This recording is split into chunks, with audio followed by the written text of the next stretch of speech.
For some, the rise of online retail giants such as Amazon and Alibaba has revolutionised the way they shop, with massive choice, competitive prices and narrow delivery slots. For larger bricks and mortar retailers, it's been an enormous challenge to innovate to stop sales migrating to online retailers. For smaller niche retailers, it's proving even more difficult. But the very technology that threatens to kill off smaller high street operators could also prove to be a white knight thanks to online marketplaces such as Trouva. We were seeing how the world of retail was totally changing, how technology was moving retail not just online but also changing the way people were shopping offline. And I was living in South London at the time, and there are some amazing independent shops, for example on Bermondsey Street in South London. And we were like, why is no one doing this for these guys? Someone needs to bring these guys together and give them the technology to fight back against the chains and the online giants. Technology is changing really fast, and if you're a small independent on your own, you can't afford to invest in things like click and collect, 1 hour delivery, and also in things like online marketing. So Trouva set about bringing small independent boutiques together. Think of it as safety in numbers. It's a community, so there's obviously aspects which are two-way. For example, we ask all the shops to put up, for example, a window sticker to promote and be proud of the fact they're part of this community. But ultimately, what we want to do at Trouva is that we want to handle the things which shops don't have that much experience in. So we want to do things like the online marketing for them. We want to provide the technology platform. We want to bring them together in a community and allow shops to concentrate on what they're really great at, which is finding beautiful products and having an amazing offline experience. Each store is, by its very nature, different. Some may have homewares, others fashion accessories. Individual stores may only have 200 to 500 items, but add all the stores together and you have a much bigger, varied e-tail offering. That's when technology really helps with the marketing. With discovery being part of the fun of retail, Trouva aims to replicate that online. The important thing is that you have a long tail of 360 shops. Each of them have their own inventory management system and their own inventory. What we effectively do is bring all of that together and both push it to marketing channels, but also create an experience on Trouva.com that is a lot more discovery-led than search term-led. So for example, if you're looking at a certain product, it's important for us to elevate the boutique and the story of the boutique. It's important for us to showcase other boutiques that are relevant to that product as well, maybe similar selections of products or brands that they are selling as well. So it's a lot more about, okay, if your entry point is on a product level, how can we help you discover more? And that's basically what you see in the offline space as well. When you come into a shop like this, you don't necessarily know what you want to buy, but just by browsing around, you start discovering new brands and products that you would like to purchase. The big technological challenge is how do you take that from the offline space and bring it online? And that's what we're doing. Trouva is building its presence through a mix of traditional and digital marketing channels, but already they're trying to veer away from paid for. Word of mouth through the store community helps too. All the inventory is pushed to Google Shopping and multiple different affiliates as well that are working with us, which is one way for us to get this inventory widely spread across online channels. Then on the other side, we also utilize Instagram, for example. A lot of our boutiques take over our Instagram account and broadcast their stories there, which at the end of the day is relating to traffic that is generated from social channels to Trouva.com as well. The main challenge with that is that we now have over 85,000 products, right?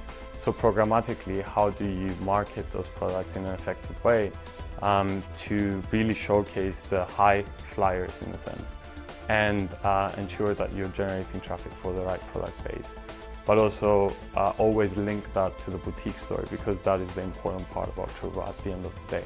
We invest a lot of money, in fact millions, in marketing the boutiques on their behalf and their products. So when it comes to things like online marketing, for example things like Google, Facebook, we do a hell of a lot of that. We're also running our first TV campaign at the moment. We've done things like a tube advertisement in the past, and we also find that we get a lot of press coverage for us, but also on behalf of our boutiques, because people can come to Trouva and we can access hundreds of independents through our community. We started initially with 80% of our traction was purely paid for. Now we're more on a 50-50 mix, and that is basically because a lot of the organic traction is coming through our newsletters, and by embracing features like people sharing the lists of products that they found on Trouva and the stories of the boutiques behind it. And that's kind of where we're at right now. We believe in a future where 70% is going to be organic through the digital channels, and then 30% is going to be paid. Trouva doesn't aim to take sales away from the shop's own online stores, but it's already proving a lifeline for shop owners like Zoe Anderson, who's already tweaking her marketing budgets. It's quite interesting. I like the way that they edit of product lists. They sit them alongside products that I wouldn't necessarily have in my buy, but it seems to work. They champion the boutique, and I'm able to give them stories that I think may work on their platform. What I think is important to appreciate is that you don't feel that you've been taken over. You still feel very independent, that you're allowed to have your own identity. For me as a business, it's really exciting because it means that I've got a new avenue where I know that I can maybe sell far more, for example, flower pots than I would normally sell to my Shoreditch audience. But what it means for me is that here in my store, it can be more of a playground and more of a showcase to test pieces. And I know that I've got that support of Trouva to sell a huge amount of my product, to keep it shifting, to keep the turnover coming through. If store owners are curators of artisan products, then Trouva acts as a curator of curators, driving sales not just for individual stores, but for the community as a whole. My marketing budget was spent mainly on building my own website, and then working with a PR agency to try and communicate with the press, so that we could let London know that we were here. Since working with Trouva and seeing the volume of sales that have come through there and the radius of customers that we've been shipping out to Australia, we've been shipping out to Germany, Berlin, Italy. Hilariously, we import products globally, but we've been sending lots of them back where they originated from. It's been quite amazing. I've already had to speak to my PR agency to say that I'm actually going to be carving up my budget in a different way now. So is there a sense of irony that the very technology that drives people out of physical stores can actually come to the rescue of stores like Zoe's? I don't know if it's ironic, but I think it's exciting. I think, you know, we've harnessed new technology already within our store with our EPOS system that allows us to look at our stock levels so we can see what's buying, what's going.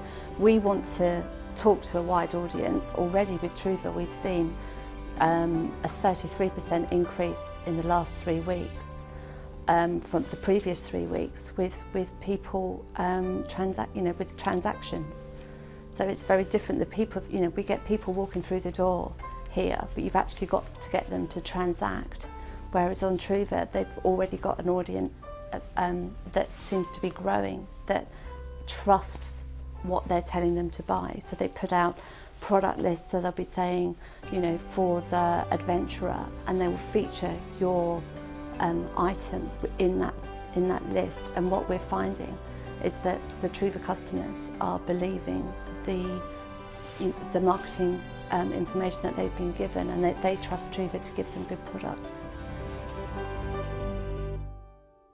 Hello, I'm James Wright. Thanks for watching Marketing Media Money. To check out more online videos, just click on the boxes and don't forget to subscribe to the CNBC Live channel at the bottom of the screen.